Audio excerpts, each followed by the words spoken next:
తెలంగాణను పదే పదే పదే మోసం చేస్తున్నటువంటి భారతీయ జనతా పార్టీ అధ్యక్ష ఒక్క ప్రాజెక్ట్ కూడా నేషనల్ ప్రాజెక్ట్ హోదా ఇయ్యలేదు అధ్యక్ష. ఒక్కటంటే ఒక్కటి కూడా విభజన హామీలు అమలు చేయలేదు అధ్యక్ష. ఐఐటిఆర్ లాంటి సంస్థ మన దగ్గర వస్తే ఎంతో మంది యువకులకు ఉద్యోగాలు వచ్చాయి అధ్యక్ష. అవి పర్సనల్గా ఇవ్వకుండా ఆపారు అధ్యక్ష. అనేక కంపెనీలకు అయితే మీరు మహారాష్ట్ర బోండి, గుజరాత్ బోండి అని చెప్పి భారతీయ జనతా పార్టీ పెద్ద నాయకులు చెప్పి ఇక్కడ యువకులకు అన్యాయం చేశారు అధ్యక్ష. భారతీయ జనతా పార్టీ మీద ఎడతెగని పోరాటం నేను చేశాను అధ్యక్ష. అది పార్లమెంట్లో మాట్లాడడం కావచ్చు, బయట మాట్లాడడం కావచ్చు, అనేక అంశాల మీద కొట్లాడడం కావచ్చు అధ్యక్ష. ఇంత చేస్తే కేసీఆర్ గారి మీద కక్షతో అధ్యక్ష ఆఖరికి నన్ను జైల్లో కూడా పెట్టడం జరిగింది అధ్యక్ష.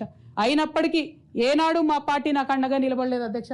3 సంవత్సరాలు నేను ఒక్కదాన్నే ఈడీతోని, సిబిఐతోని అనేక అంశాల్లో కొట్లాడుకున్న తప్పితే ఎక్కడ కూడా పార్టీ అండగా నిలబడలేదు అధ్యక్ష. ఇది ఎందుకు చెప్తా ఉన్నా అంటే అధ్యక్ష, ఒక పార్టీ అంటే ఒక సంఘం అధ్యక్ష. ఒక సంఘం అంటే ఒకే భావజాలంతో కలిసి పనిచేసే వ్యక్తులు అధ్యక్ష. ఒకడు గాయపడి పడిపోతే వాడిని ఎత్తుకొని పోతారు అధ్యక్ష, భుజాల మీద తీసుకొని పోతారు అధ్యక్ష. లేదు నువ్వు మా భావజాలంతో కరెక్ట్గా లేవంటే తీశానాడే అవతల పడేయాలి అధ్యక్ష. అట్లా కాకుండా అదే పార్టీలో కొనసాగాలి, కానీ పార్టీ మీకు అండగా నిలబడదు అనేటటువంటిది కరెక్ట్ కాదు అధ్యక్ష. ఇది డెమోక్రటిక్ సిస్టంలో కాన్స్టిట్యూషన్ స్పిరిట్ని తీసుకొని పనిచేసేటటువంటి పొలిటికల్ పార్టీస్ బిహేవ్ చేయాల్సినటువంటి పద్ధతి కాదు అధ్యక్ష. ఇవన్నీ ఇట్లా జరుగుతూ వస్తున్నటువంటి క్రమంలో బీఆర్ఎస్ పార్టీ అధికారం కోల్పోయింది అధ్యక్ష.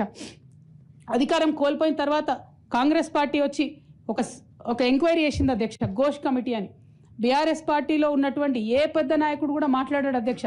కేసీఆర్ గారు అంటే ఎవరు మాట్లాడారు, అదే కేటీఆర్ గారినో హరీష్ రావు గారినో అంటే అందరు లేచి నిల్చొని మాట్లాడతారు అధ్యక్ష. నేను ఒకటే అంటే అధ్యక్ష, ఒక నాయకుడిని నమ్ముకొని ప్రాంతీయ పార్టీ అంటే ఏంది అధ్యక్ష? ఒక నాయకుడు అధ్యక్ష. ఆ నాయకుడు ఆయన భావజాలం, ఆయన ఐడియాలజీ మీద నడిచేదే ప్రాంతీయ పార్టీ.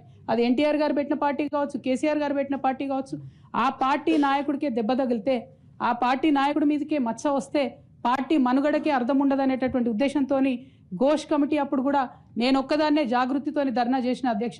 ఏ ఒక్కరు మాట్లాడరు అధ్యక్ష. ఆ తర్వాత అర్ధరాత్రి 2 గంటలకు కాంగ్రెస్ ప్రభుత్వం అసెంబ్లీలో సిబిఐ